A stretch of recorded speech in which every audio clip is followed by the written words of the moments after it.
Mohanavani Telugu podcast వింటున్న శ్రోతలందరికీ హృదయపూర్వక ధన్యవాదాలు. ముందుగా అందరికీ శుభ మంగళవారం. గత వారం మొన్న ప్రసారం చేసిన సత్సంగ బోధలోని కార్యక్రమాన్ని ఎంతగానో ఆదరించారు. మీ అందరికీ ధన్యవాదాలు. అయితే ఆ ఎపిసోడ్లో 2 కథలున్నాయి. ఒక కథ మాత్రమే చెప్పుకున్నాము. ఈరోజు ఆ రెండో కథను కూడా మీకు వినిపిస్తున్నాను. ఆ రోజు శీర్షిక అపమృత్యు నివారణ క్షేత్రం, దాని గురించి చెప్పుకున్నాము. ఈరోజు పార్వతీ పరమేశ్వరుల భక్త వాత్సల్యం. ఈ పార్వతీ పరమేశ్వరుల భక్త వాత్సల్యం ఏ రకంగా ఉంటుంది, ఎటువంటి భక్తుల్ని ఆ దంపతులు కరుణిస్తారో మనం ఈ కథలోకి వెళ్ళి తెలుసుకుందాం. తిరుక్కడయూరులోని ఒక పుణ్య దంపతులు అమ్మవారిని నిత్యం భక్తి శ్రద్ధలతో సేవిస్తూ ఉండేవారు. వారికి కొద్ది కాలానికి అమ్మవారి అనుగ్రహంతో ఒక కుమారుడు కలిగాడు. అమ్మ అనుగ్రహం కలిగిన సంతానం కావున అమ్మవారి పేరు వచ్చేలాగా అభిరామ భట్టు అని నామకరణం చేశారు. అతడు చిన్న వయసు నుండి అమ్మను అత్యంత భక్తి శ్రద్ధలతో సేవించడమే కాక అందరిలోనూ అమ్మ దర్శనం చేస్తూ ఉండేవాడు.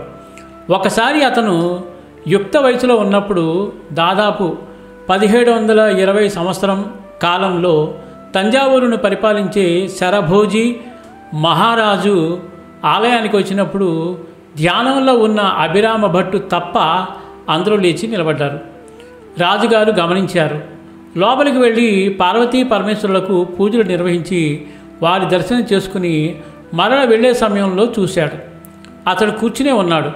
వెంటనే మహారాజు ఆగ్రహంతో అక్కడ అర్చకులను పిలిచి అతడి గురించి అడిగారు. వారు, అయ్యో, ఇతడు రాజు ఆగ్రహానికి బలవుతాడేమోనని తలచి ఎవరో ఉన్మత్తుడిని చెప్పారు. అంతటా రాజు అతనిని బహిర్ముఖుడిని చేయించి ఈరోజు తిథి చెప్పమనగా ధ్యానంలో నిండు పున్నమి చంద్రుడి రూపంలో అమ్మవారిని దర్శనం చేయడం వలన ఈరోజు పౌర్ణమి అని సమాధానమిచ్చాడు. మహారాజు మరేమీ మాట్లాడకుండా సాయంకాలం చీకటి పడ్డాక వస్తాను, పౌర్ణమి చంద్రబింబం చూపించావా సరే, లేదంటే నీకు మరణశిక్ష విధిస్తానని చెప్పి వెళ్ళిపోయాడు. ఎందుకనగా ఆ రోజు అసలు తిథి అమావాస్య. అది విని అక్కడున్న వారంతా, అయ్యో, ఈరోజు అసలు తిథి అమావాస్య, అమావాస్య రోజు చంద్రబింబం ఎలా చూపిస్తావన్నారు? అంతా అభిరామ భట్టు, నేను లోకమంతా అమ్మవారిని చూస్తాను, నాకు ధ్యానంలో పున్నమి చంద్రబింబము వంటి అమ్మవారి దర్శనమిచ్చారు కాబట్టే అలా సమాధానమిచ్చాను. నేను అమ్మ చేతిలో పనిముట్టుని. పౌర్ణమి చూపించి బ్రతికించిన, అమావాస్య చూపించి చంపేసిన అమ్మ అనుగ్రహం. నేను పడిపోయిన అమ్మ పాదాల వద్దే, నిలబడిన అమ్మ పాదాల వద్దే, నాకేమీ బెంగలేదు అన్నాడు. సంస్కృతంలో అతి క్లిష్టమైన ప్రక్రియ. ఒక శ్లోకం ఏ పదంతో పూర్తవుతుందో తర్వాతి శ్లోకం అదే పదంతో ప్రారంభమవుతుంది. దానినే అంతాది అంటారు. ఈ విధంగా అమ్మవారి మీద శ్లోకాలు చెప్పుకుంటూ సంధ్యా సమయంలో ఆలయంలో కూర్చుని అమ్మవారి ధ్యానం చేస్తున్నాడు.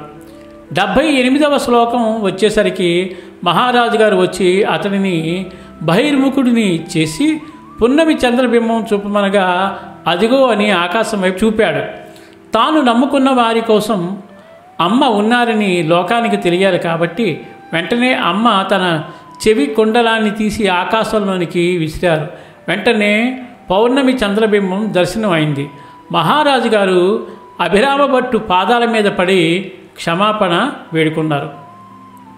ఈ 100 పత్రికాల సారాన్నే క్రింద 10 శ్లోకాల అభిరామి స్తవాన్ని లోకానికి అందించారు. లలితా సహస్రనామం రోజు చేయడం వీలు లేని వాళ్ళు ఈ 10 శ్లోకాలు నిత్యం చేసినట్లయితే అంతే ఫలితం కలుగుతుంది. అంతేకాక చిటికెడు కుంకుమ తీసుకొని ఈ స్తోత్ర పారాయణ చేసినట్లయితే అమ్మవారి సౌమాంగల్య శక్తి ఆ కుంకుమకి వచ్చి అది ధరించిన వారికి సౌమాంగల్యం లభిస్తుందని పెద్దలు చెప్పారు.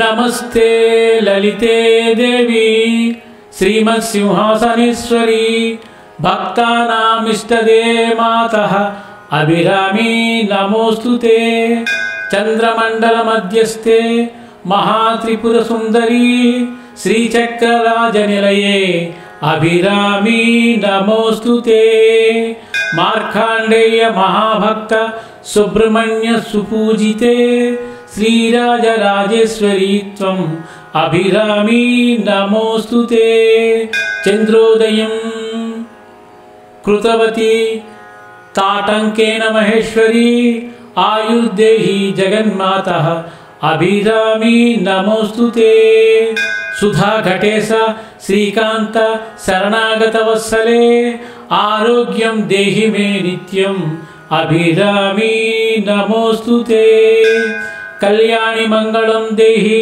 జగన్మంగళకారిణి ఐశ్వర్యం దేహి మే నిత్యం అభిరామీ నమోస్తుతే రాజీవలోచనే పూర్ణే పూర్ణచంద్ర విధాయిని సౌభాగ్యం దేహి మే నిత్యం అభిరామీ నమోస్తుతే గణేశ స్కంద జనని వేదరూపే ధనేశ్వరీ విద్యాం చ దేహి మే కీర్తిం అభిరామీ నమోస్తుతే సువాసని ప్రియే మాతా సౌమంగళ్య వివర్ధిని మాంగళ్యం దేహి మే నిత్యం అభిరామీ నమోస్తుతే సాన్నిధ్యం కురు కళ్యాణి మమ పూజా గృహే శుభే బింబే దీపే తథా పుష్పే హరిద్ర కుంకుమే మమ.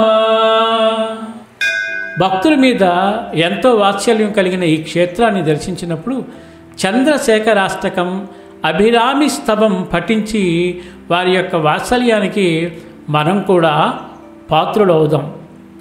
చాలా అద్భుతమైన విషయాన్ని లలితా సహస్రనామానికి వేరేగా ఈ 10 లైన్లతో కూడిన శ్లోకాన్ని చెప్పి మనకి చాలా ఉత్తేజపరిచారు.